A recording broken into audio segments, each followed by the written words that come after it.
नमस्कार, श्री स्वामी समर्थ। आजच्या व्हिडिओमध्ये आपण रक्षाबंधनाच्या दिवशी औक्षणासाठी ताम्हनात कोणत्या 5 गोष्टी ठेवायच्या आहेत याबद्दल माहिती घेणार आहोत। राखी पौर्णिमा अर्थात रक्षाबंधन हा भावा बहिणीचा सण म्हणून ओळखला जातो। बहीण भावाला राखी बांधते। राखी अर्थात हा नक्कीच साधासुधा धागा नाही, यामागे असणाऱ्या भावना अत्यंत वेगळ्या आहेत। भावाने बहिणीला तिच्या रक्षेचे दिलेले वचन हे खूपच महत्त्वाचे असते। दरवर्षी साधारण ऑगस्ट महिन्यामध्ये रक्षाबंधन येते, मात्र या उपचारात आणखी एक उपचार महत्त्वाचा असतो, तो म्हणजे औक्षणाचा। त्यामुळे भावाला ओवाळण्यासाठी औक्षण, थाळी किंवा ताम्हण तयार कराल, त्यात राखीबरोबरच पुढील गोष्टींचा आठवणीने समावेश करा। 1. हिंदू धर्मात पूजेच्या ताम्हनात अक्षता ठेवण्याचे विशेष महत्त्व सांगण्यात आले आहे। कोणत्याही शुभ कार्यात अक्षताचा नक्कीच समावेश होतो। अक्षता अर्थात तांदूळ हे वैभवाचे, सौख्याचे प्रतीक आहे। त्याला हळद, कुंकू लावून मांगल्य जोडले जाते। अशा अक्षता आशीर्वाद किंवा शुभेच्छा रूपात डोक्यावर टाकल्या जातात। तसेच ओल्या गंधावर अक्षता चिटकवल्या जातात। जितक्या जास्त अक्षता चिकटल्या तेवढे भावाचे प्रेम जास्त, असेही गमतीने म्हटले जाते। तसे असले तरी अक्षता लावल्याने भावाला दीर्घायुष्य लाभते आणि वैभव प्राप्त होते, अशी श्रद्धा असते। 2. ताम्हनात चांदीचे किंवा पितळाचे निरांजन घ्या। धार्मिक कार्यात तुपाच्या दिव्याचा समावेश केला जातो। विशेषतः औक्षण करताना तेलाचा दिवा न लावता तुपाचा दिवा लावतात। त्यात तूप घाला आणि तुपाची गोलाकार वात लावा।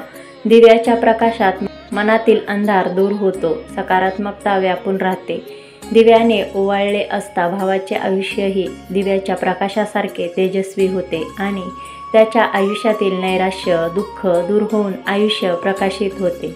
3. हिंदू धर्मात कुंकवाला अतिशय महत्त्व आहे। कुंकू हे सौभाग्याचे प्रतीक मानले जाते।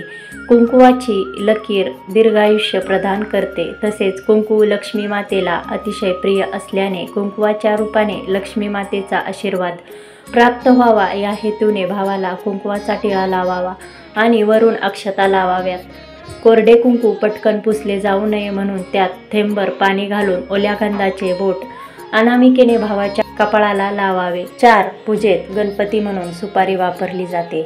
तसेच धार्मिक गोष्टीत एखाद्या वस्तूचा अभाव असेल तरी सुपारी वापरतात, त्यामुळे पूजेला पूर्णत्व येते।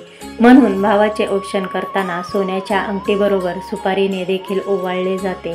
जर सोन्याची अंगठी नसेल तर 2 सुपाऱ्यांनी ओवाळले जाते। सुपारी शुभ मानली जाते। भावाच्या आयुष्यात सर्व काही शुभ घडावे यासाठी सुपारीने त्याला ओवाळले जाते। 5. त्यानंतर भावाला औक्षण करून मोठा असल्यास नमस्कार करून किंवा छोटा असल्यास आशीर्वाद देऊन झाल्यावर मिठाई भरवावी। हा औक्षणाचा एक भाग नसला तरी भावाचे तोंड गोड करावे आणि नात्यातला गोडवा वाढावा, यासाठी लोकांनी ही सकारात्मक भर घातली आहे। बहीण भावाच्या नात्यात रुसवे फुगवे सुरू असतात। वाद मिटवण्यासाठी नात्यात गोडवा पेरून पुढाकार घ्यावा आणि नाते सुदृढ करावे।